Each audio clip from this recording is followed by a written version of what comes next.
A'udzubillahi minasyaitonirrajim. Bismillahirrahmanirrahim. Assalamualaikum warahmatullahi taala wabarakatuh.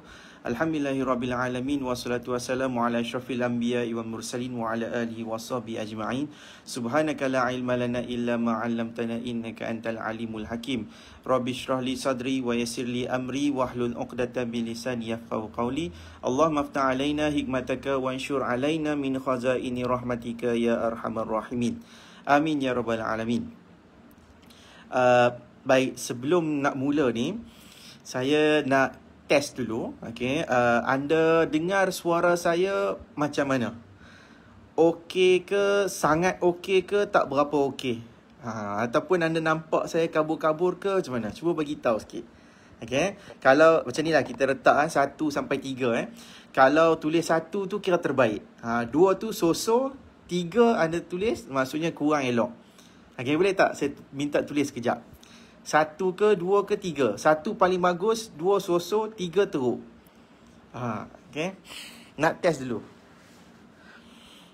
Sebab hari ni saya live di rumah mak saya. Yeah. 1, okay, very good. Alright, saya dapat feedback daripada Siti Emma 1. Mami Tiha kata clear tuan. Okay, alright. Mami Tiha tadi okay, alright. Natra Rosli kata 1. Okay, good. So suara semua okay, tak kembang pun sangat kan. Saya risau juga sebab saya lupa bawa balik stand. Jadi kita live ni saya duduk lapik-lapik je kat belakang.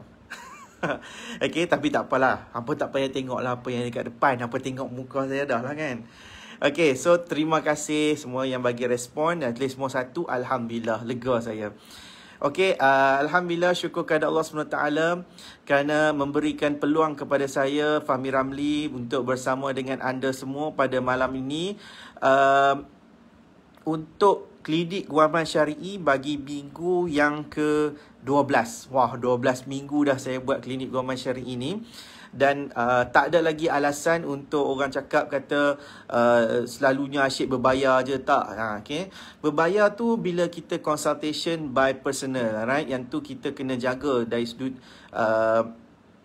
sudut sebagai kepeguaman punya professionalism. Okay. Tetapi dalam masa yang sama, saya betul kita perlu fikirkan juga untuk membantu masyarakat dalam memberikan ilmu dan pengetahuan, untuk berkongsi lah, bukan mengajar. Okay.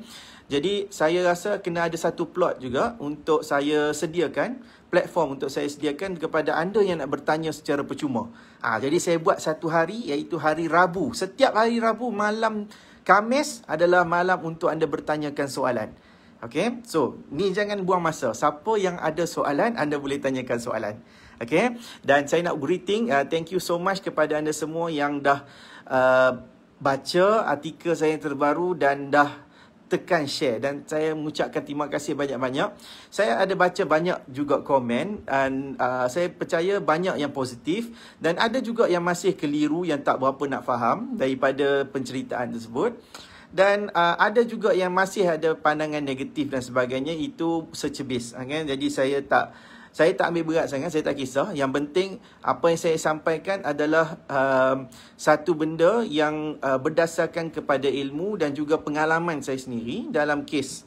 Jadi, dan juga pembacaan. Okay? Pembacaan yang saya bawakan tu pun bukannya ikut suka saya saja. Okay? Yang tu kalau tidak kan bahayalah kan kalau tersilap. That's why perlu ada penjelasan. Dia of course lah kan. Kalau kita tak tegur, kalau kita tak menulis, kalau kita tak sebarkan, kalau kita tak buat video, okay, dan sebagainya, kita bimbang. Ramai orang akan salah faham. Okay? Saya sentiasa menyokong industri. Saya sentiasa menyokong apa-apa yang perkara tempatan. Okay, ada orang komen kata saya tak suka tengok cerita Melayu dan sebagainya. Bagi saya, setiap orang ada pandangan masing-masing. Tapi kalau saya suka. Okay? Saya suka untuk support our industry. Okay? Saya suka. Cuma kita kena bantu untuk upgrade. Bantu untuk upgrade. Jangan kita sentiasa nak asyik nak condemn saja kan. Jadi saya, dalam masa yang sama, kita kena cuba untuk memperbetulkan yang mana yang tak betul. Kan? That's why saya tulis juga benda tu. Okey. Soalan yang pertama saya nampak daripada Siti Hajar Mustafa. Assalamualaikum warahmatullahi. Saya anak perempuan bongsu. Ayah sudah 2 tahun meninggal. Ada 3 abang kandung. Kesemuanya adalah penagih dadah tegar dan ganas. Kerap keluar masuk penjara, sering melakukan keganasan terhadap saya dan ibu menggunakan senjata tumpul dan tajam. Allahu. Disebabkan saya pernah membuat report polis atas tindakan kekerasan mereka terhadap kami, mereka tidak mahu menjadi wali ketika nikah bermacam cara saya usahakan. Adakah saya boleh mendapatkan wali hakim atau bolehkah saya terus menggunakan bapa saudara sebagai wali? Terima kasih. Baik. Selagi mana abang masih ada dan macam mana? Abang ni dia masih layak untuk menjadi wali, okay, maka kita kena dapatkan dia juga. Okay, tetapi andai katalah abang tak mau, setiap orang abang ni yang ada dia tak mau jadi wali, proses yang kita kena lakukan untuk nak berkahwin, dia bukannya kita buat permohonan wali hakim. Okay, sebab abang masih ada. Okay, jadi kita kena buat nama dia permohonan wali enggan. Okay, kita tak boleh switch, tukar kepada bapa saudara. Okay, sebab bapa saudara ranking dia lagi rendah daripada abang. Okay, jadi kita kena buat permohonan wali enggan. Okay. So, biar mahkamah tapiskan. Kenapa abang enggan? Ada apa-apa sebab tak? Okay, so kita filekan dulu permohonan wali enggan. Kalau katalah kan, abang-abang ni tak nak hadir pun ke mahkamah, okay, tak mau bagi keterangan dan sebagainya, time tu insya-Allah mahkamah akan benarkan pernikahan tu secara wali hakim. Okay, yang tu adalah prosesnya. Bukan kita terus filekan permohonan wali hakim. Tak. Okay, kita kena buat permohonan wali enggan. Sebab kita masih ada lagi wali, tetapi dia enggan. Okay, alright.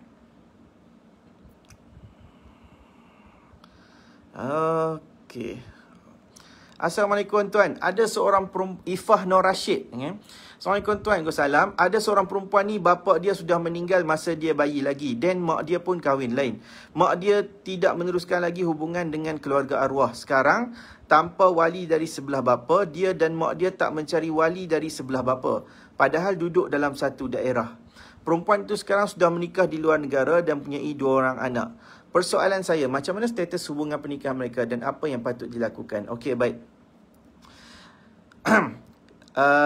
Kalau dari sudut pernikahan di luar negara, besar kemungkinan pernikahan yang dilakukan tu adalah pernikahan yang menggunakan secara wali hakim. Okay? Sebab bila berada di luar negara, dia sudah tidak tertakluk. Okay? Dia dah tak tertakluk di bawah undang-undang. Okay, kalau kita di Malaysia, okay, kalau contohlah kita tak payah fikir tentang luar negara. Cuba fikirkan dekat dalam negara. Okay, dia ada wali sebelah bapa, tapi mungkin some kind of issue yang menyebabkan dia tak mau ambil peduli tentang sebelah bapa sebagainya. So dia orang nikah. Dia orang sendiri-sendiri tipu. Jadi dia orang tak mau bagi ketahu kat pejabat agama yang dia orang dah tak ada wali, sedangkan masih ada lagi wali sebelah bapa. Jadi kalau dalam negara dia tipu, dia bagi tahu kata tak ada wali, so dia mohon wali hakim, yang tu salah. Okay, yang tu salah. Sebab ada kes yang macam ni, iaitu dia tak mau bawa wali sebenar, so dia ada isu dengan wali, kemudian dia buat permohonan wali hakim. Bila buat permohonan wali hakim, dia bagi tahu kat mahkamah yang tak ada wali. Sedangkan ada wali. Yang tu mungkin mahkamah akan berpegang kepada keterangan dan sumpah dia, dan mahkamah akan benarkan permohonan tersebut secara wali hakim. Tetapi ingat, perkahwinan tu dibina atas penipuan. Penipuan kepada mahkamah untuk wali hakim. Okey, tu situasinya. Kalau situasi yang kahwin di luar negara, dia tak perlu macam tu. Okay? Sebab bila berada di luar negara, pernikahan tu dia mesti berlaku di tempat yang betul. Itu je dia punya point dia. Contoh, kita tak payah pergi situasi yang jauh sangat negara dia. Kita pergi sebelah je. Okay? Siam. Contoh, saya selalu bawa Siam sebab memang popular. Okay? Pasangan nak bernikah, dia pergi ke sepadan Siam. Pergi Majlis Agama Islam Songkla lah. Paling popular sekali. Hat Nyai. Okay? Songkla. So, dia pergi duduk kat sana, nikah kat sana. Pakai, dia tulis wali hakim. Boleh tak? Boleh. Kalau tempat tu betul dan memang orang yang menikahkan tu, dia memang ada tauliah wali hakim. Wali Sultan kita sebut. Okay? Wali hakim atau wali Sultan. Sebab bila dia dah lepas luar negara, dia boleh nikah secara wali hakim asalkan wali yang sebenar tu dengan jarak dia tempat kahwin masa tu lebih daripada 2 marhalah. Dan juga mesti orang yang ada wali hakim tu dia ada tauliah. Okey, contoh pergi menikah dekat Majlis Agama Islam Songkla, memang betul tempat dia, juru nikah tu memang ada tauliah. Okey, so insya-Allah boleh sah, tapi kita kena tengok juga jarak dia dengan wali sebenar. Okey, yang tu sepadan siam punya cerita. Okey, apatah lagi kalau dekat negara luar. Okey, negara yang contohlah kan, ada kawan-kawan saya yang menikah dekat Mesir. Belajar dekat sana, menikah kat sana. Jadi boleh menikah dekat luar negara menggunakan wali hakim, tetapi mesti kat tempat yang betul. Okey, kalau contoh dekat sana macam mana, dia kena buat permohonan dekat dekat kedutaan Malaysia di sana. Yang tu tempat dia. Okey, jadi kalau macam kat Siam ni nikah kat situ, dia still kena dapatkan konsulat Malaysia. Okey, kedutaan Malaysia punya konsulat untuk dapatkan surat pengesahan konsulat. Still kena pakai juga benda tu. Okey, so dalam kes ni saya percaya hubungan pernikahan mereka insya-Allah, okey, saya tak boleh nak kata sah sebab saya pun tak tahu. Jadi tapi pada anggapan saya ia boleh sah kalau bernikah di luar negara menggunakan wali hakim, insya-Allah. Kalau di tempat yang betul. Okey. Siti Emma Suraya Armirudin. Okey. Oh, Puan Siti Emma bagi bintang kat saya. Terima kasih. I like. Tuan, pernah dengar mengenai interim injansi perlindungan ke? Apa pula tak pernah dengar. Saya pun ada kes. Kat saya ada satu klien yang dapat injansi, tegahan perlindungan kacau ganggu. Macam mana cara untuk dapatkan interim injansi tersebut? Of course, kita kena buat permohonan. Okey. Bagi pasangan, saya bagi contoh. Ada pasangan yang permohonan perceraian itu dalam keadaan yang tak adalah macam ganas sangat kan. Tak adalah macam agresif. Okay? Tapi kebanyakannya, ramai orang yang bila berlaku kes dekat mahkamah difailkan, jadi ada tindakan agresif. Tindakan agresif ni boleh datang daripada pasangan tu sendiri. Okay? Biasanya suami ni agresif, datang ke rumah lah, hinggut dan sebagainya, tarik balik. Tarik isteri balik ke rumah, balik ni lah, padahal ada isu dekat mahkamah.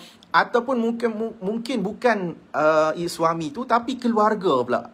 Keluarga pula hak lebih-lebih pun boleh jadi juga. Jadi, dalam kes yang sebegini, apa yang boleh dilakukan untuk seseorang wanita lah especially, supaya dia tidak diganggu dalam proses dia, dalam proses fasah dia, dalam proses cerai taklik dia, perbicaraan yang mungkin akan mengambil masa, maka untuk pelindungan, dia kena buat permohonan tegahan kacau ganggu ataupun injangsi tegahan kacau ganggu di Mahkamah Tinggi Syariah. Dia macam kes induk dia fasah. Okay? Kes asas dia fasah. Kita panggil permohonan injangsi ni permohonan tambahan. Okay? Fasah dekat Mahkamah Rendah. Injangsi tegahan kacau ganggu ni dekat Mahkamah Tinggi. Okay. Kenapa kita kena filekan? Okay. Orang yang nak filekan ni, dia mesti ada isu keselamatan. Dia bimbang apa keselamatan dia. Kalau dia rasa macam keselamatan dia mungkin terancam, maka dia boleh filekan injangsi. So, apa yang dia akan dapat? Perintah injangsi ni, kalau Mahkamah Tinggi berpuas hati, Mahkamah akan keluarkan perintah injangsi, tegahan kacau ganggu. So, suami ataupun siapa-siapa yang diperintahkan tidak boleh dekat. Okay, tidak boleh dekat dalam satu jarak. Biasanya kita sebut dalam 10 meter. 10 meter. Dia tak boleh dekat dengan kita. Jadi, maksudnya dia tak boleh datang ke rumah. Kalau dia nak mai jumpa kita pun, dia boleh dianggap sebagai menghina perintah mahkamah. Jadi, kita boleh mengambil tindakan kalau kata injangsi tersebut dilanggar. Okay, sebab ada keadaan yang mana kadang-kadang rumah tangga ni bergolak dan sebagainya. Kita pergi buat laporan polis pun, polis kadang-kadang dia akan kata, kami tak boleh nak masuk campur sebab suami isteri punya hal. Yang ni satu juga. Sehingga ada isu pukul. Kalau ada isu pukul sebagai itu, insya-Allah polis boleh ambil tindakan sebab dia masuk di bawah Akta Keganasan Rumah Tangga. Okey, tetapi kadang-kadang dia tak sampai tahap pukul, cuma dia duk main kacau, duk tarik dan sebagainya. Dia buat hinyak kat rumah. So yang tu kalau katalah menjejaskan kepada isu keselamatan, so wajar untuk kita filekan tuntutan injangsi tegahan kacau ganggu. Alright? Depends atas kes masing-masing. Okay? Alright. Puan Natrah Rosli. Okay. Assalamualaikum Tuan. Waalaikumsalam. Tahniah atas artikel Tuan yang tengah trending sekarang. Saya ada beberapa soalan. Oh boy, trending. Bolehlah, okay. Terima kasih. Saya tahu Puan pun mesti share kan. Terima kasih. InsyaAllah. Saya buat apa yang sekadar mampu. Okay. Alright, soalan yang pertama. Siapakah yang sepatutnya jadi wali kepada cahaya dan layakkah cahaya mendapat faraid Firdaus? Oh, okey. Yang ni pun antara soalan yang banyak saya tengok dekat dalam komen. Saya sebelum ni, kalau siapa-siapa yang mungkin baru follow saya, sebelum artikel yang semalam tu trending, okey. Bila? Minggu lepas ke 2 minggu lepas, saya ada satu. Gambar dia, saya ada buat yang pertama gambar Air Aziz dengan Sofia Barabah tu je. Okay, saya ambil kat Google dia tu. Saya ada ulaskan. Okay. Cerita tentang nasab. Cerita tentang nasab. Siapa sebenarnya bapa ataupun wali sebenar kepada cahaya malaika. Sebenarnya tak tahulah. Saya rasa macam saya dah terang tu habis mudah. Dan berdasarkan kepada undang-undang dan juga hukum syarak. Tapi still, ada orang masih lagi kadang-kadang dia mungkin tak faham, dia keliru. Ataupun mungkin ada setengah orang dia masih lagi nak berdebat benda ni. Depends ataupun masing-masing macam mana. Tapi saya cakap, kalau tanya kat saya siapa wali cahaya dan bagaimana tentang faraid tersebut, dalam kes ni, siapa yang tengok drama Suamiku Lelaki Pendosa tersebut, okay, cahaya malaika, dia sepatutnya dikategorikan sebagai anak sah taraf. Okay, maksudnya anak sah taraf ni adalah anak yang patutnya dinasabkan ataupun dibentikan atas Firdaus. Okay, Fauzi Nawawi. Ni siapa yang tengok ni, dia tahu. Okay. Jadi sepatutnya tak ada isu pun kata dia tu cahaya malaika binti Abdullah ke Abdul Rahman. Tak. Sebab dia dilahirkan dalam tempoh perkahwinan. Dalam tempoh perkahwinan, walaupun mungkin isteri ni terlanjur dengan lelaki lain, dan anak tu kemungkinan besar bukan DNA Firdaus. Bukan DNA Firdaus, bukan DNA bapa ataupun suami yang sebenar. Tetapi selagi Firdaus tu tak menafikan dengan cara li'an. Tidak menafikan dengan cara li'an, cahaya malaikat tu dia masih lagi dinasabkan kepada Firdaus. Anda boleh marah, anda boleh debate sebagainya, tapi saya cakap ni itulah dia punya hukum dia. Mesti ada orang kata DNA dah terbukti dan sebagainya. Tak. DNA ni memang kita terima. DNA memang kita terima dalam pembuktian. Tetapi bukan dalam isu menafikan nasab. DNA kita terima dalam pembuktian membuktikan nasab. Contoh mana kita nak, waktu bila kita nak guna DNA. Contoh dalam kes let's say tertukar bayi. Dekat hospital tertukar baby. Tertukar baby. Kemudian bila dah besar-besar kita tengok, yang ni tak sama macam aku. Contoh macam ada satu kes kat Kelantan tu kan, kembang kan. Dia tengok kata yang ni sepatutnya dia dah besar semua, ada dah kebetulan jadi kawan sebagainya. Dia pun kata muka dia macam iras-iras. Alright. Jadi kalau kita nak buat DNA, kita boleh buat DNA dan DNA tu kita boleh buat untuk permohonan membuktikan yang tu nasab. Permohonan pengesahan nasab kita panggil. Sebab anak kembang tu mungkin dia telah dinasabkan kepada orang lain. Jadi time tu kita boleh mohon untuk permohonan pengesahan nasab dan kita boleh buktikan dengan DNA. Alright, tapi apa yang saya terangkan tu bukan bermaksudnya saya kata boleh ikut suka isteri nak zina dengan siapa-siapa pun tak apa, nanti boleh jadi nasabkan kepada suami yang sebenar. Saya tak suruh pun buat benda tu. Haram dalam Islam. Cuma bila kita bagi pencerahan, anda kena faham bagaimana hukum ni berlaku. Kalau dia nak menafikan seseorang bapa, nak menafikan, contoh Firdaus nak menafikan cahaya tu adalah bukan anak dia, dia kena buat tuduhan zina, qazaf, dan juga isteri tu kena diceraikan secara li'an. Yang tu barulah cahaya malaika dia akan dibentikan kepada Abdullah ke, Abdul Rahman ke, Abdul Rahim ke, apa-apalah. Okey. Jadi dalam kes ni, cahaya malaika tu dia sepatutnya dibentikan kepada Firdaus.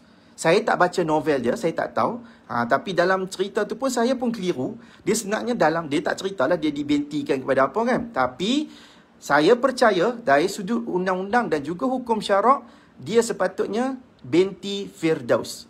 Bukannya binti Abdullah, apatah lagi binti Datuk Afnan. Yang tu memang mengarut sekali. Okay, baik. So, bila dia dah dinasabkan kepada Firdaus, maksudnya wali itu, siapa wali dia? Wali dia tak lain tak bukan Firdaus sendiri. Bapa dia. Okay, bila dah dibentikan tu kepada Firdaus, maka Firdaus itulah wali dia. Bahkan dia adalah wali mujbir. Okay, yang tu hukum dia, tu cara hukum yang kita kena faham. Alright, jangan duk marah ikut dan, nak hentam ikut dan, saya suruh buat main hujah, buat main dalil, seorang pun tak boleh buat main. That means benda ni betul. Sebab saya bukan cakap ikut pengalaman, tapi based on jurnal hukum tau. Yang ni ada satu kes yang telah direkodkan. Cuma saya tak mau sebut dalam ni, dalam penulisan pun tak mau, tapi dia ada dalam jurnal hukum awam. Okay? Siapa nak, anda boleh semak sendiri. Sebab saya nak jaga aib tu. Yang saya dah pernah tulis yang artikel lepas, anda boleh cari. Siapa nak baca tu boleh. Semua peguam kebanyakan dah baca dah kes tu. Tinggal lagi tak ada orang nak share je. Okay? Alright. So, layak tak cahaya mendapat faraid Firdaus? Of course. Kalau Firdaus tu mati, dia layak untuk terima. Okay? Yang tak layak terima adalah anak tak sah taraf. Yang tidak dibentikan ataupun tidak dibinkan kepada bapa dia. Yeah? Contoh dia, anak tak sah taraf, anak angkat. Okay? Yang ni memang tak layak untuk terima faraid. Okay, tapi selagi mana dibin ataupun bentikan kepada bapa dia tu, maka dia layak untuk terima faraid. Clear? Alright, itu soalan pertama. Soalan yang kedua. Baru-baru ini saya ternampak posting tuan tentang AIA. From lawyer to elite pro. Tuan dah bersara dari guaman ke? Okey, tak bersara. Okay, Puan Natra, saya tak bersara. Saya cuma tambah career. Alright, sebab untuk pengetahuan semua, saya sekarang dah menjadi ejen takaful yang sah. Okay, saya pilih AIA kerana saya adalah pengguna AIA. Satu, saya yakin AIA dan saya suka dengan cara AIA. Dia worldwide sikit kan. Jadi, saya pilih career ejen takaful ni sebagai career tambahan sebab saya banyak uruskan kes-kes berkaitan dengan harta pencarian, hibah, pusaka, okay? Semua tu adalah skop peguam syar'i. Ialah kan semua tu adalah isu berkaitan dengan pengurusan harta orang Islam. Alright? Jadi, selalunya saya dah buat hibah harta. Hibah maksudnya ada rumah, ada kereta, okay? Jadi kita bimbang harta tu dibagi secara faraid ataupun dapat kepada orang yang selalu nak berebut. Sedangkan anak kita mungkin masih kecil semasa kita meninggal. Jadi, selalu saya briefing ataupun guide klien-klien saya isu-isu sedemikian. Ada juga kebanyakannya yang tanya kepada saya, tuan ada buat tak hibah takaful sebagainya? So, saya kata, saya selalunya sebelum ni, saya passing ke kawan-kawan. Okay? Tapi saya rasa lama-kelamaan, saya rasa saya patut buat juga benda ni untuk saya kongsikan manfaat kepada orang-orang lain juga tentang apa yang saya boleh tawarkan. Bahkan, again, saya bagi anda satu gambaran. Antara seorang peguam syar'i dan juga orang yang bukan peguam syar'i yang nak cerita tentang hibah yang boleh bawa ke mahkamah. So, siapa yang lebih anda nak percaya? Of course lah peguam syar'i. Okay? Sebab seorang peguam syar'i bukan takat uruskan harta. Dia boleh bawa kes sampai ke mahkamah syariah dalam urusan pengesahan harta hibah tersebut. Okay? That's why saya percaya itu adalah sebahagian tambahan. Okay? Tambahan career yang seiring dan senada dengan peguam syar'i. Okay? Untuk saya bantu bagi anda kesedaran tentang betapa pentingnya hibah tersebut. Sebab saya dah banyak lalui kes-kes yang saya tengok bergaduh adik-beradik, bergaduh suami isteri dan sebagainya. Kemudian anak terabai. That's why saya pilih yang tu. Okay, saya tak bersara. Confirm saya tak bersara lagi. Okay, sebab ramai orang masih lagi nak saya buat live, nak buat pergi mahkamah sebagainya. So, saya masih lagi. Cuma saya ada target saya. Okay, target saya one day insyaAllah. Bagaimana nak hubungi tuan? Boleh PM. Okay, PM dan nanti saya punya staff ataupun tim saya akan bantu anda. Alright, bergantung kepada apa isu anda. Kalau terpulang lah, okay. Saya lebih dah banyak dah expose dengan orang dah sekarang. Terima kasih for sharing darimu, sangat-sangatlah give light to some of our community. Allah, terima kasih Puan Marina Khalidi. Alright, Sarah. Assalamualaikum tuan. Waalaikumsalam. Tuan, nak tanya, suami saya dah lafazkan cerai terhadap saya 3 tahun lepas ketika saya berada di luar negara. Dan sampai sekarang kami belum membuat pengesahan di mahkamah disebabkan saya masih berada di luar negara. Bolehkah saya membuat pengesahan perceraian kalau saya masih berada di luar negara tanpa saya hadir ke mahkamah? Sukar, Puan. Okay, nak buat pengesahan mesti di mahkamah. Okay, mesti di mahkamah syariah. Kalau sekarang ni, zaman sekarang ni, alhamdulillah, walaupun PKP berlaku, kebanyakan mahkamah dah boleh tolerate. Okay, dah boleh membenarkan kepada perbicaraan secara virtual. Okay, cuma anda perlu ada, kalau boleh lah kan, lantik peguam untuk uruskan kes. Sebab kalau tak lantik peguam, kita sendiri kena datang ke mahkamah. Okay, untuk uruskan everything. Right, bila ada peguam akan bantu untuk penyediaan, pleading dan juga peringkat sebutan ataupun perbicaraan tu mungkin boleh dilakukan secara virtual dengan lebih mudah. Okay, so jawapan saya boleh, cuma saya percaya kena dapatkan nasihat peguam lah. Alright, sebab ada mahkamah yang masih lagi belum praktis betul-betul. Tapi saya boleh kata, since PKP, we have practiced this. Right, banyak dah kes-kes pengesahan lafaz cerai ataupun perbicaraan dilakukan secara virtual, okay, secara maya, macam ni, video call dan sebagainya, dan hakim pun banyak terima dah. Okay.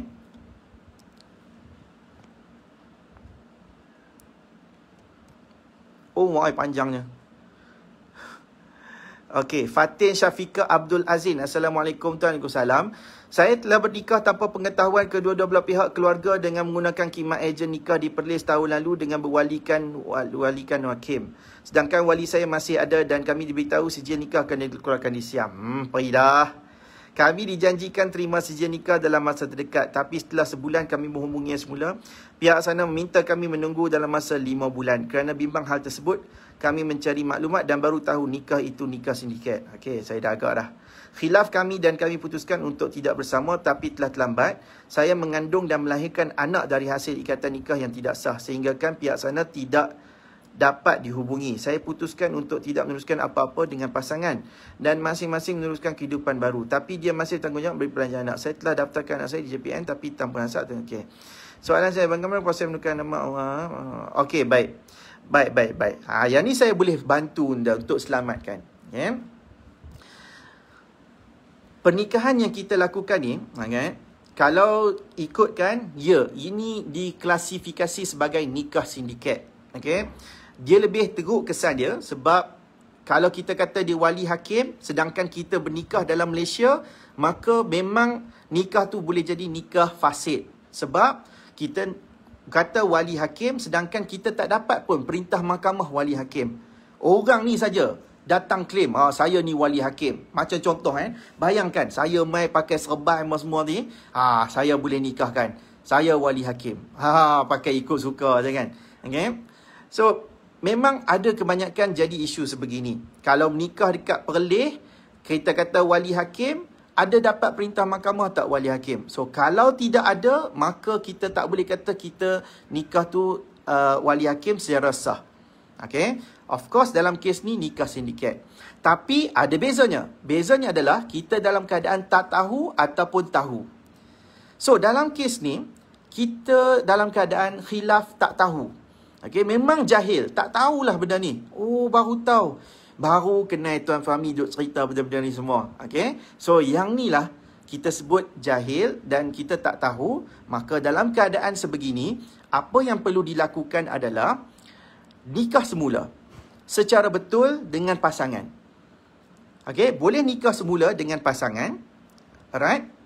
Dan kemudian boleh buat permohonan pengesahan nasab. Okey, boleh buat permohonan pengesahan nasab di Mahkamah Tinggi Syariah. Okey, dengan alasan kita terkhilaf semasa nikah tersebut dan biar mahkamah tentukan sama ada nasab tersebut boleh disahkan ataupun tidak, boleh disandarkan kepada lelaki itu ataupun tidak. Okey, yang ni sebab bila kita memang bila kita nak buat pengesahan nikah memang sukar. Kalau kita kata kita nikah pakai nikah wali hakim, insya-Allah mungkin sukar untuk nak sahkan nikah sindiket tersebut. Okey, melainkan orang yang nikah di sepadan Siam, balik main insya-Allah boleh lagi. Tapi kalau nikah dalam Malaysia pakai wali hakim yang tak siapa-siapa, sedangkan wali kita masih lagi ada, maka kita klasifi nikah sindiket ni mungkin dia boleh jadi tak sah. Okey, jadi tapi kalau memang kita tak tahu, kita nikah semula saja. Okay, nikah semula dan kemudian buat permohonan pengesahan nasab di Mahkamah Tinggi Syariah. Okay, biar mahkamah tentukan pengesahan nasab tersebut. Okay, yang ni insya-Allah sebab kita ada bagi alasan kata kita tak tahu, kita jahil benda ni. Okay, tapi suami tu dia kena kata dia yakin yang itu adalah nasab dia yang sah. Cuma kita mungkin tak tahu tentang isu nikah ni. Itu saja.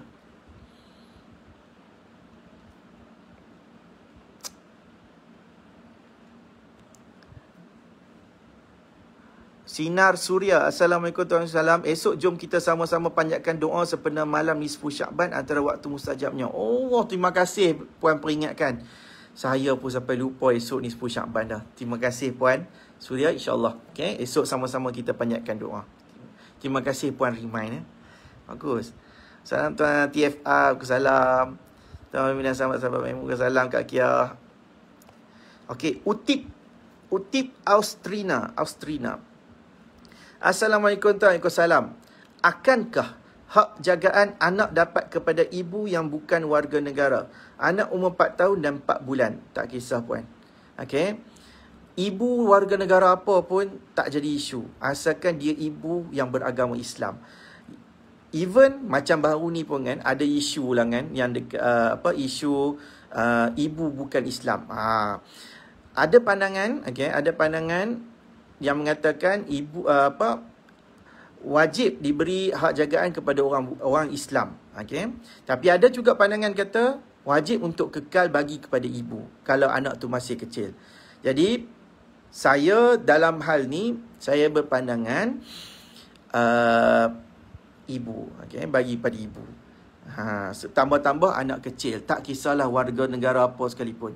Saya pernah ada dalam kes pengalaman saya bawa kes warga Indonesia yang menetap di Malaysia, berkahwin dengan pasangan dia lelaki Malaysia.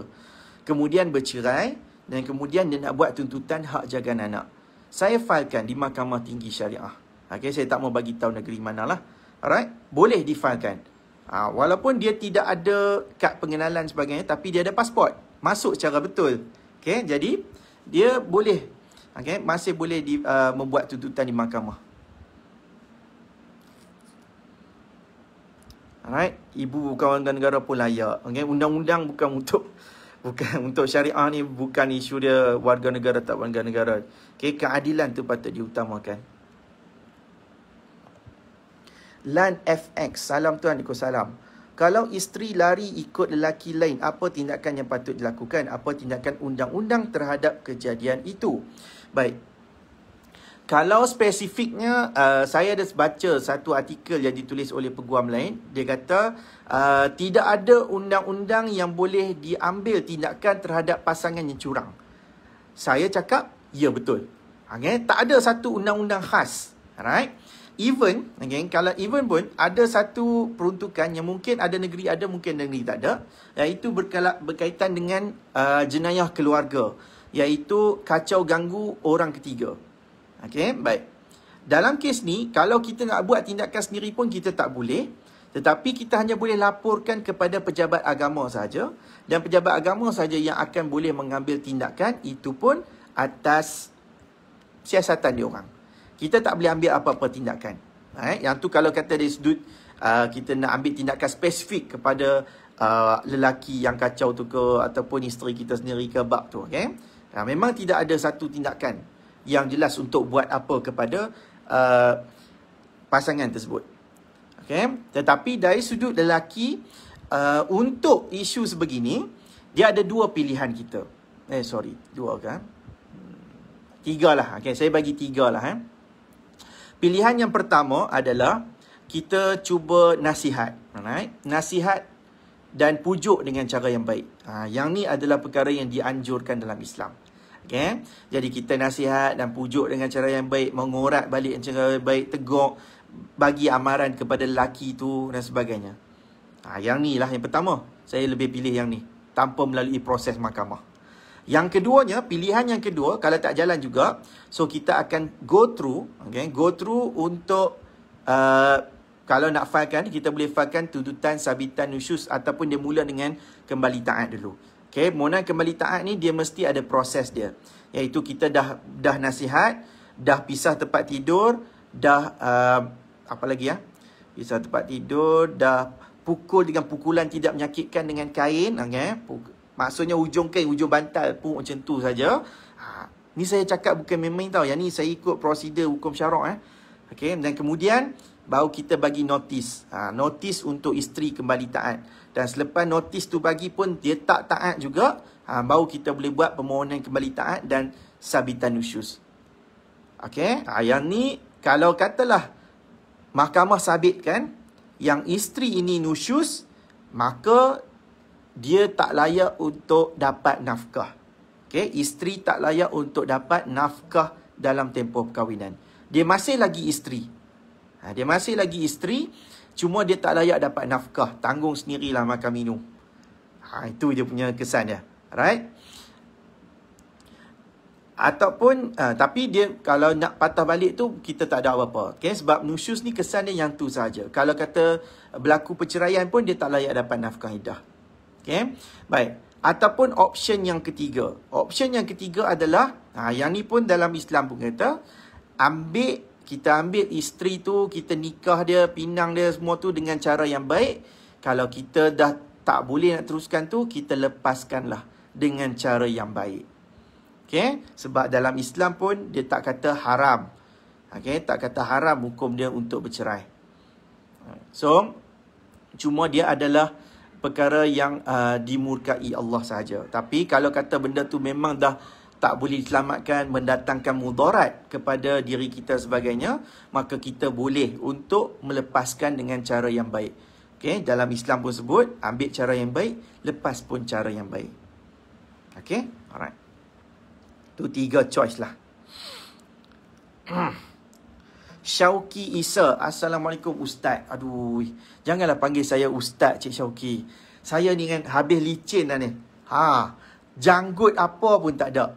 Tadi saya pergi court tu, siap pakai semata hitam, pakai reben. Ada peguam, kawan peguam tegur. Masa saya kat Manjung tadi. Dia kata, ingatkan pilot mana tadi? Nampak tu. Nampak macam pilot tau. Bila masa pula saya nampak macam ustaz. Apa hukum lelaki berada di dalam rumah bekas isterinya untuk menziarahi anaknya selepas tempoh iddah? Dia dikira berkhalwat. Kalau dah tak ada apa-apa hubungan, pernikahan, kita masuk duduk dalam rumah, ada bekas isteri sekali, dia boleh dianggap sebagai berkhalwat. Kalau mai pejabat agama tu mai tahan dan sebagainya, boleh kena boleh kena charge. Sebab kita tidak ada perhubungan pernikahan yang sah dah. Baik. Tapi ada keadaan yang mana, contoh ni ada satu kes juga lelaki ni masuk dalam rumah, isteri dia keluar. Isteri dia keluar. Alright. Yang tu tak jadi khalwat. Tetapi dia jadi apa? Dia jadi fitnah. Fitnah kepada siapa? Fitnah kepada orang-orang lilah, orang-orang yang tahu. Keluarga ke, jiran, tetangga ke. Kata, bukan dah tak ada apa-apa ni, awak duk masuk, sebagainya. So, dia boleh jadi fitnah. Walaupun mungkin si wanita ni, bekas isteri ni keluar duduk keluar rumah tu. Tapi si lelaki ni datang duduk rumah. Datang main rumah sebagainya. Dalam keadaan bekal isteri tu tak ada. Okay? Memang tak jadi khalwat. Okay? Memang tak jadi haram. Tetapi dia boleh jadi fitnah. So, Islam menganjurkan untuk jauhkan diri daripada fitnah. Okay? Tu je lah. So, sebaik-baiknya adalah berjumpalah di tempat awam. Nak ziarah anak kan, tak perlu kat tempat tertutup kalau kita tidak ada perhubungan. Okay?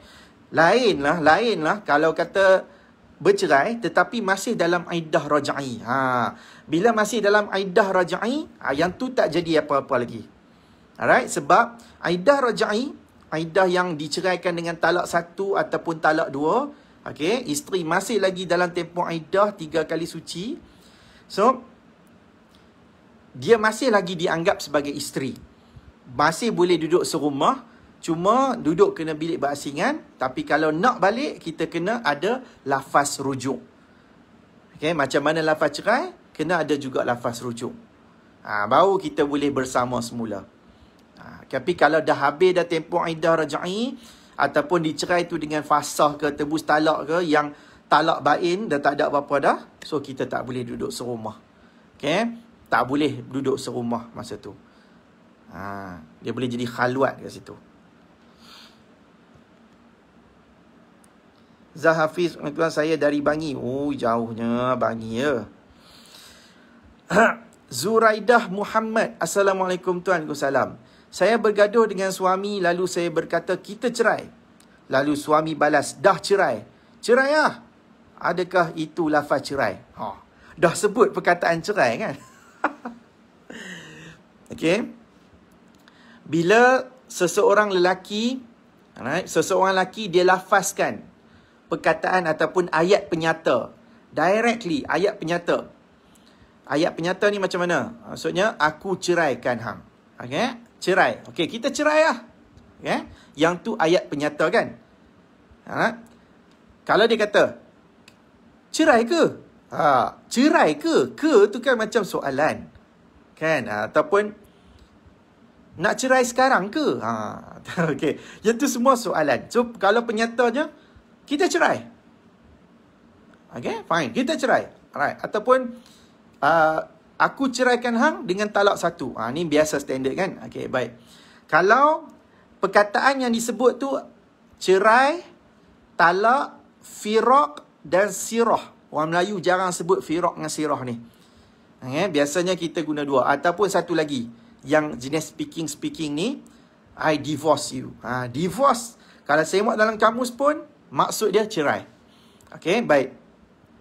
Kalau katalah, lafaz tu adalah lafaz yang saya sebut tadi, dia boleh dikategorikan sebagai lafaz soreh. Lafaz soreh ni maksudnya lafaz yang jelas. Dia mesti ayat penyata yang memang kita ada, memang kita jelas untuk menceraikan. Okay, baik. Kalau tak ada ayat ni, dia ada benda perkataan lain yang seakan macam cerai. Sekarang kita dah tak ada apa-apa. Baliklah rumah awak. Okay. Haram hang duduk dengan aku dah sekarang ni. Tu contoh dia. Okay. So, lafaz-lafaz sebegini, dia nampak macam ke arah perceraian. Kan? Kita rasa pun, cerai ke ni? So, bila kita rasa macam tu, yang tu nama dia lafaz kinayah. So, lafaz kinayah, kita kena ada bersama dengan niat suami. So, apa niat dia? Okay, so kalau niat dia kata, ya, niat dia untuk ceraikan, maka boleh sabit cerai. So, nak tahu sah tak sah lafaz cerai tersebut, jangan tanya dekat sini. Sini bukan mahkamah syariah. Okay? Kita kena buat kes, buka kes pengesahan lafaz cerai. Wajib untuk kita buat sekarang. Siapa yang ada berlaku sedemikian, wajib untuk kita buat kes. Buka kes. Pergi ke mahkamah syariah, kata nak filekan kes pengesahan lafaz cerai. Alright, kebanyakan mahkamah sekarang dah ada komputer yang kita kena isi saja. Tapi kalau too much complicated punya isu, kita kena lantik peguam ataupun kita kena buat pleading kita sendiri. Okay, kita kena buat saman kita sendiri. Kena buat saman ke? Kena buat saman. Sebab saman tu adalah surat rasmi untuk kita filekan kes kita di mahkamah. Alright, dia bukan saman trafik. Saman trafik, kita kena tahan kat tepi tengah-tengah highway, tiba-tiba ada roadblock, tahan. Dia bagi saman kat kita, yang tu kita kena bayar. Alright, tapi bila yang ni nak buka kes di mahkamah syariah, kita kena filekan saman. Alright. Let's say biasanya isteri filekan saman, so isteri akan jadi plaintiff, so defendantnya adalah suami. Ataupun bagusnya suami tu sendiri, suami lepas cerai, suami tu buat. Okay, dia suami jadi plaintiff, so isteri jadi defendant pun boleh jadi juga. Pak Susam, tuan isteri keluar rumah dah 7 bulan dan tak kembali, bawa anak angkat. Anak angkat adalah saya. Anak angkat adalah saya, waris utama yang tulis dari dokumen JKM. Apa nasihat tuan harus saya lakukan untuk isteri dan anak angkat saya itu? Anak angkat saya waris utama yang tulis dan okey, anak angkat yang sah lah okay, daripada JKM. Apa nasihat harus saya lakukan untuk isteri dan anak angkat saya itu? Pujuk nasihat saya, pujuk dengan cara yang baik. Selagi isteri tu tak filekan perceraian, okay, pujuklah dengan cara yang baik. Even kalau dia ada filekan perceraian, kita masih lagi ada sayang dan kita nak berubah dan sebagainya, buatlah. Alright? Buatlah dengan cara yang baik.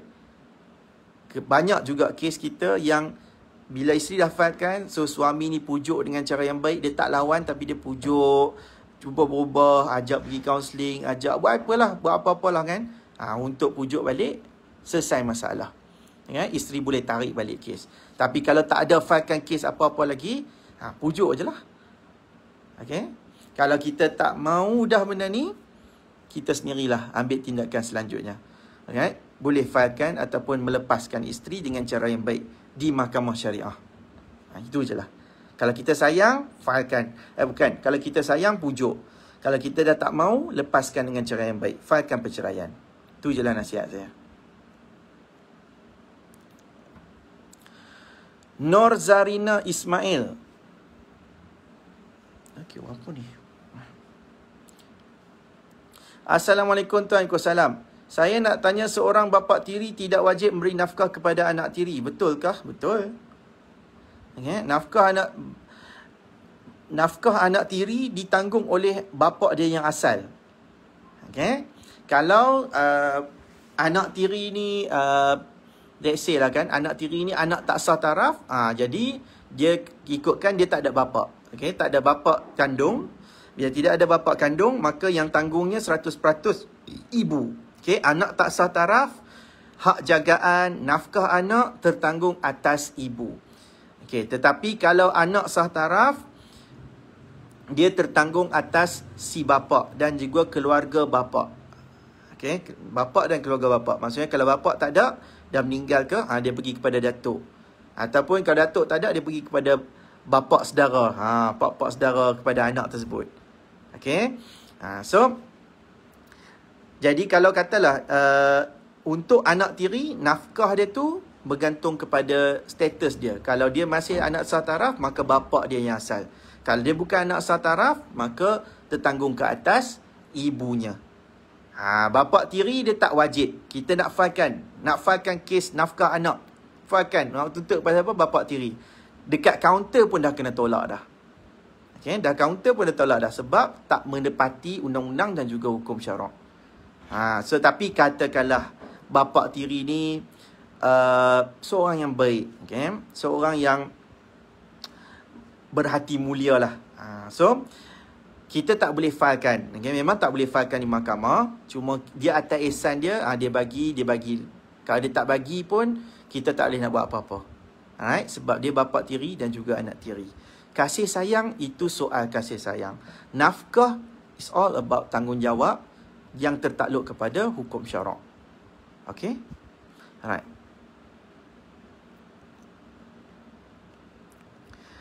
Muhammad Hans. Assalamualaikum. Waalaikumsalam. Kalau baru tahu yang isteri pernah berzina, bolehkah cerai on the spot? Dan apa tuntutan yang boleh dibuat? Jangan cerai on the spot. Cerai. Macam ni saya nak tengok situasi juga.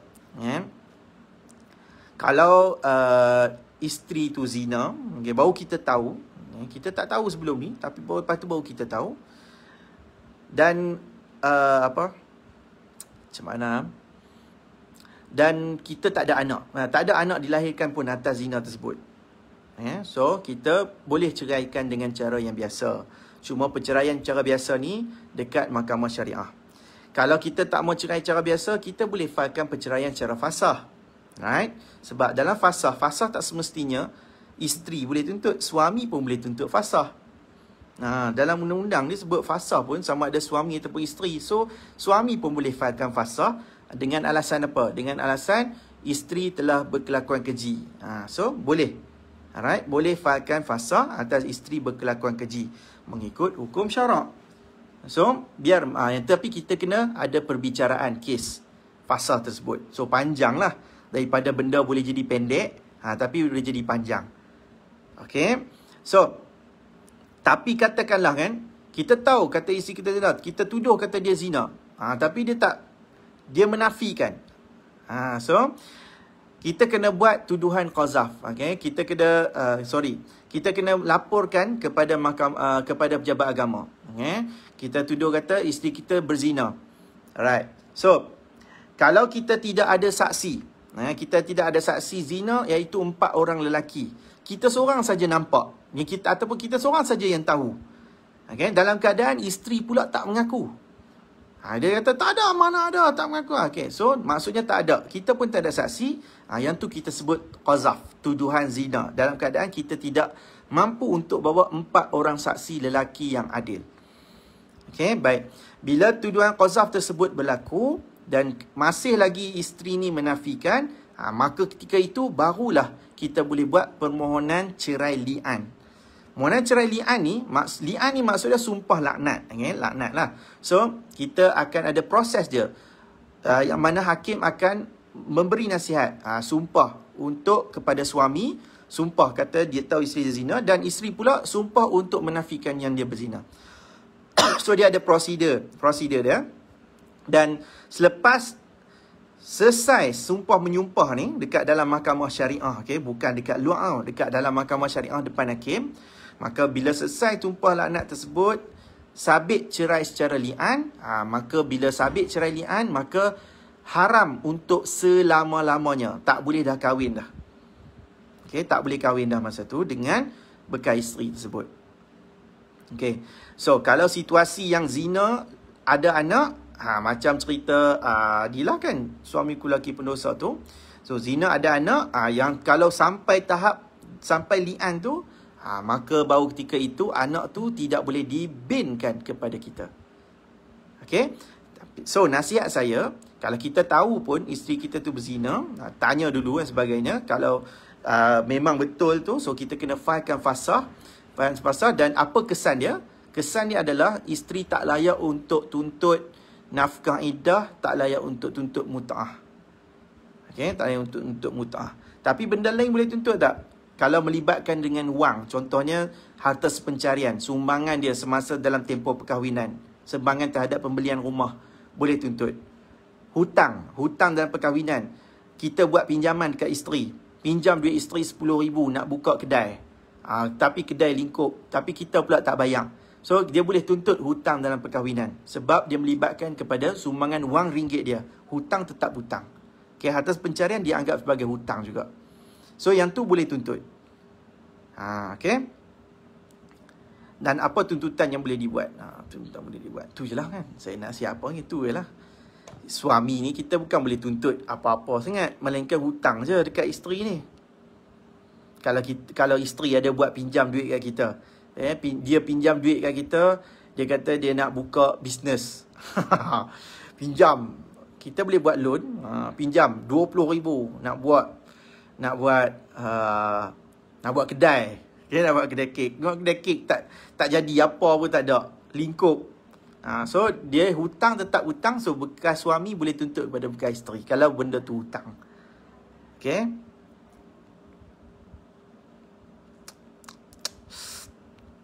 Oh, panjangnya Mami Tiha. Assalamualaikum. Waalaikumsalam. 2014 suami didapati bersalah atas satu tuduhan dan jatuh hukum penjara hingga Disember 2021. Isteri telah menuntut fasakh pada Disember 2015. Sah bercerai pada 14 Disember 2015. Jadi di sini sepanjang berpisah, pihak suami tidak memberi sebarang nafkah pada isteri dan anak yang tinggal bersama isteri. Anak yang sulung perempuan tinggal dengan mak suami, yang lelaki tinggal dengan isteri. Jadi macam mana dengan cerita nafkah tu tuan? Dan apakah boleh isteri mengambil anak perempuan untuk tinggal bersama kelak? Sekarang isteri telah bertunang dan bakal berkahwin tak lama lagi. Adakah isteri punya hak untuk nafkah dan untuk anak perempuannya? Nafkah untuk anak perempuan tak kira cerai cara apa pun. Okay? Nafkah untuk anak lelaki ke perempuan, isunya bukan isu bercerai tu cara apa. Okay? Suami ke cerai sebagainya tu, yang tu bukan isu dia. Nafkah anak tetap wajib ke atas bapa. Okay? Tak wajib ke atas bapa. Kita tak boleh buat syarat dekat bekas isteri. Kita kata, aku boleh ceraikan hang dengan syarat hang jangan tuntut nafkah anak. Tak boleh. Alright? Mahkamah pun takkan benarkan sebab kita tuntut pun, ibu tuntut nafkah anak pun bukan untuk ibu. Okay? Tetapi dia tuntut on behalf. Mewakili. Okay? Mewakili anak tu. Sebab anak tak boleh buat tuntutan nafkah bagi diri dia sendiri selagi dia belum berumur 18 tahun.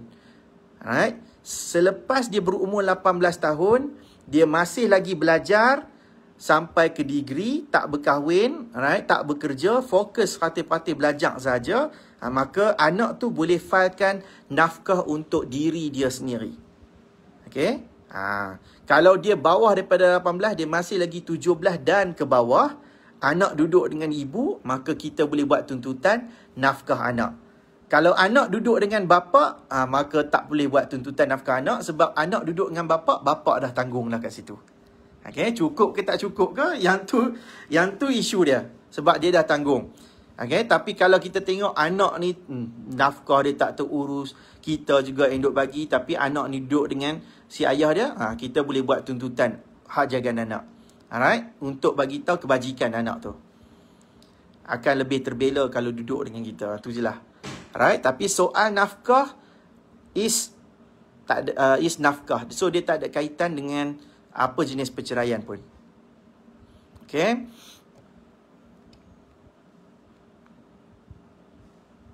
Kalau hak jagaan anak ni boleh tuntut, okay? Boleh tuntut, tak ada masalah. Selagi mana kita ibu kandung, selagi mana seorang tu bapa kandung, boleh buat tuntutan hak jagaan anak.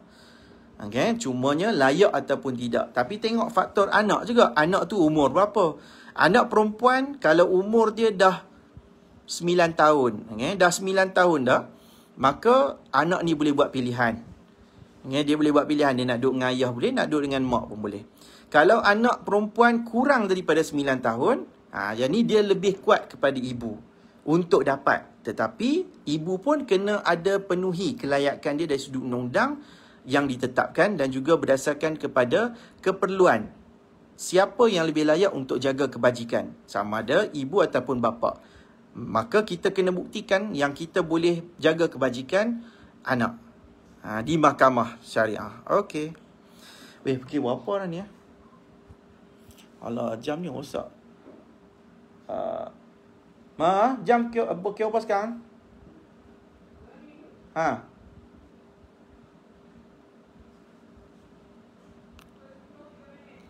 Okey. 10-3 minit dah. Patutlah aku pun macam lembek lah ni. Tak kisah mah.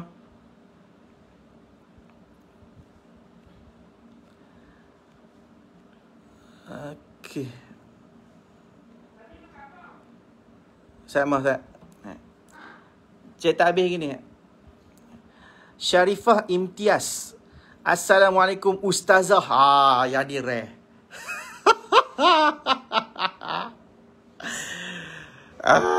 Yang tadi tu Ustaz gagah lagi lah kan. Yang ni dia kata aku Ustazah ni. Heran. Kalau saya pakai tudung ni pun tak nampak macam perempuan. Serius lah.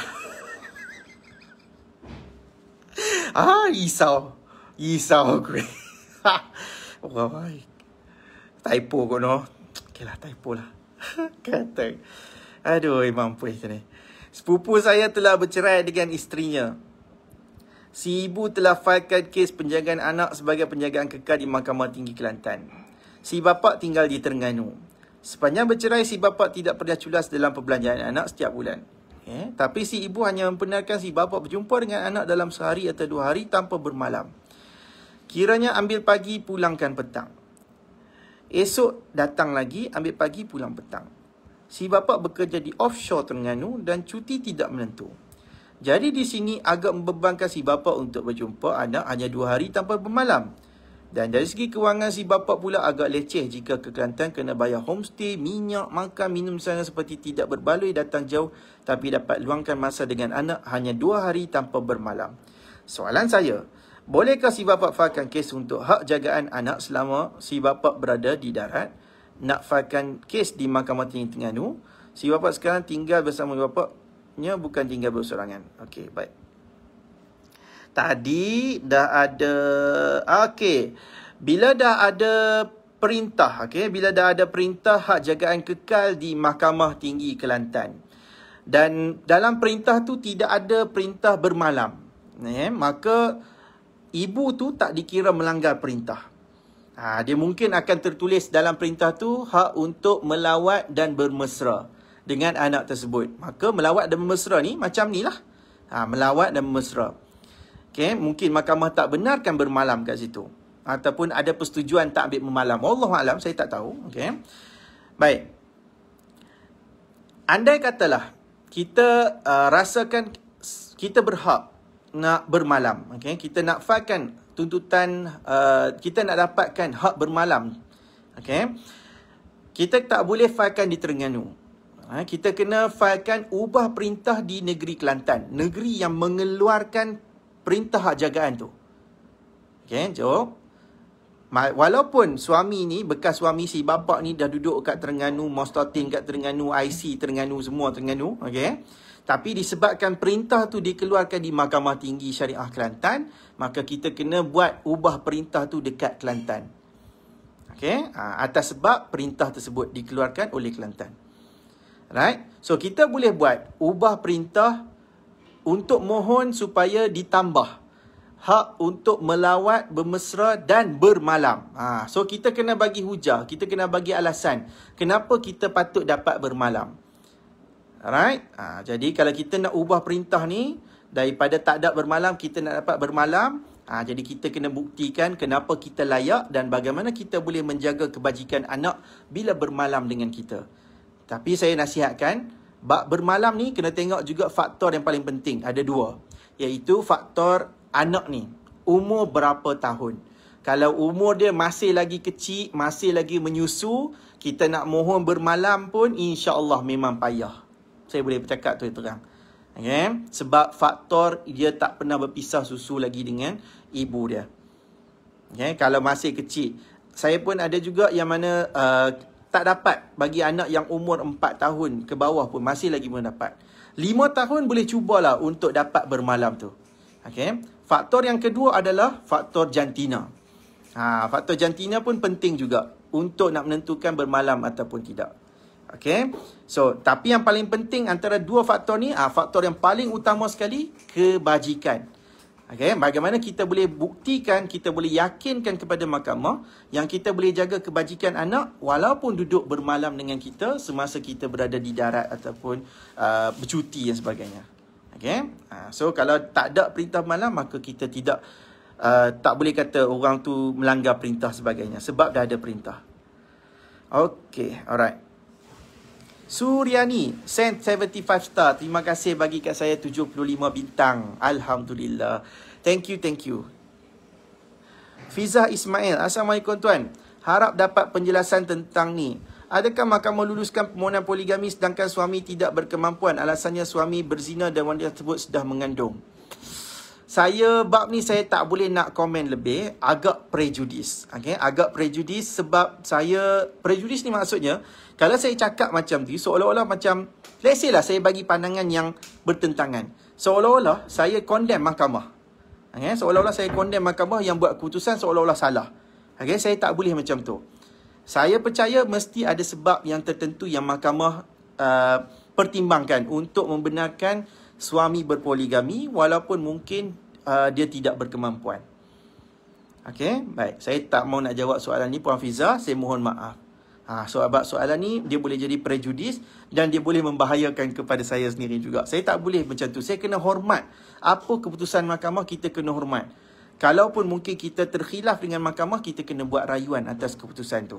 Okey? Tu je.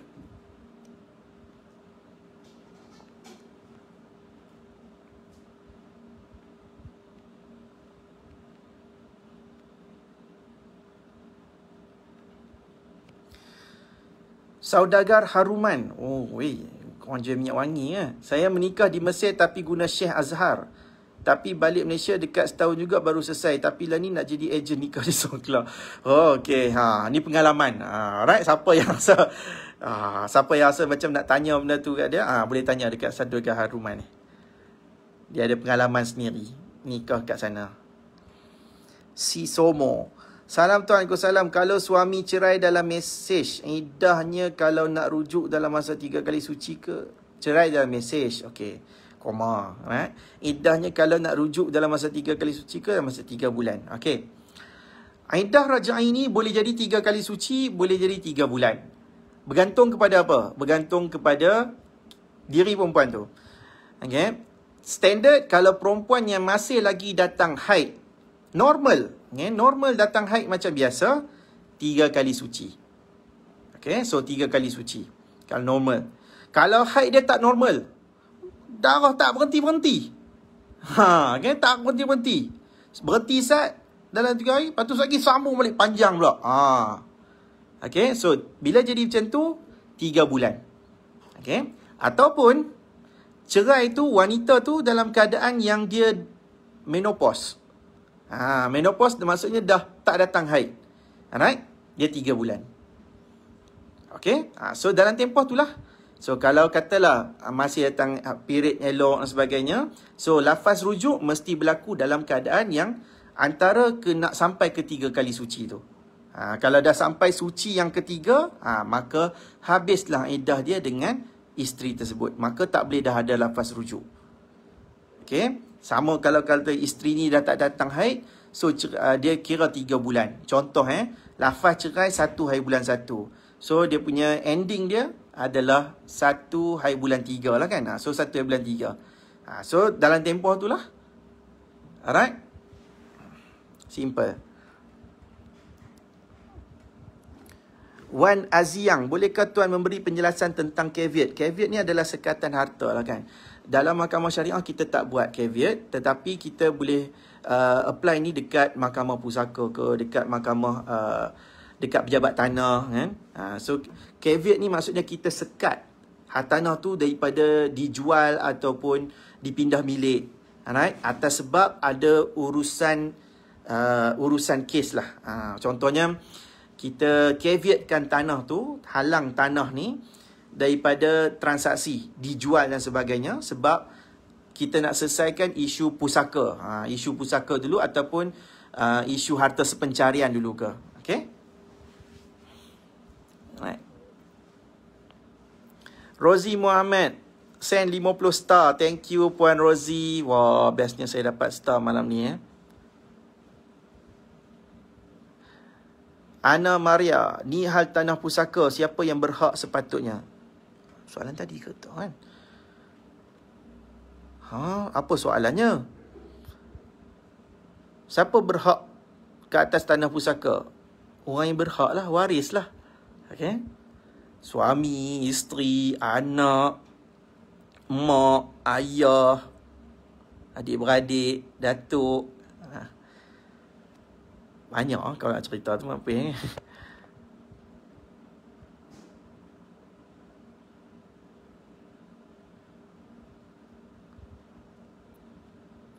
Aisyah Isha.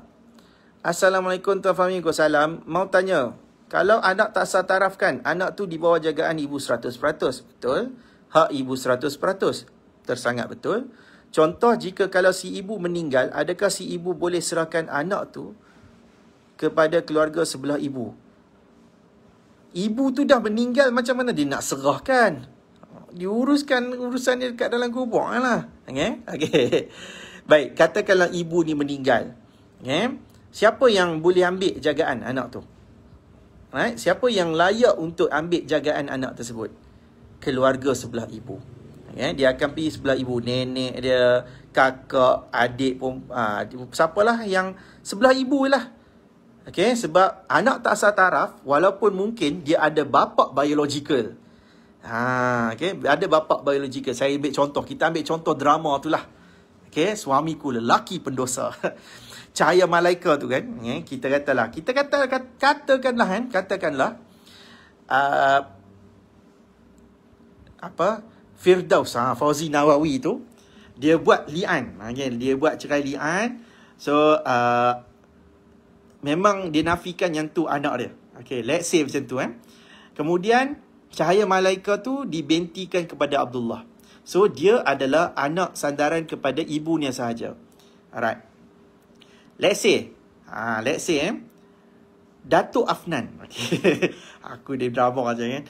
So, Datuk Afnan ni nak claim, let's say lah kan, mak kepada Cahaya Malaika ni, apa nama dia? Meninggal. Wahidah tu meninggal. Alright. Boleh ke Datuk Afnan ni nak ambil?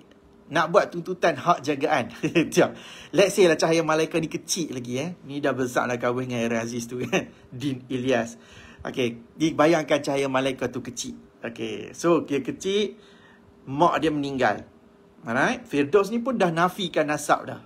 Ni aku top novel. Datuk Afnan ni, dia nak claim, dia nak tuntut jagaan. Dia kata yang ni anak dia.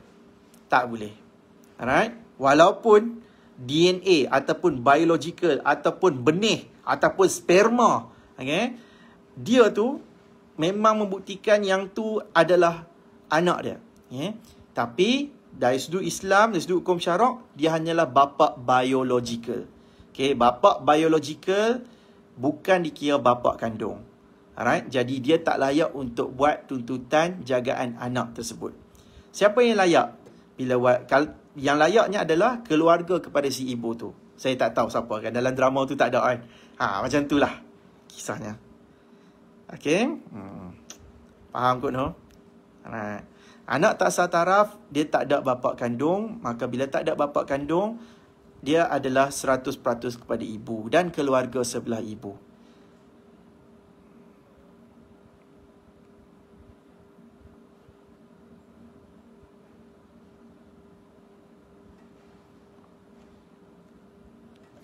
Ani Amanjad.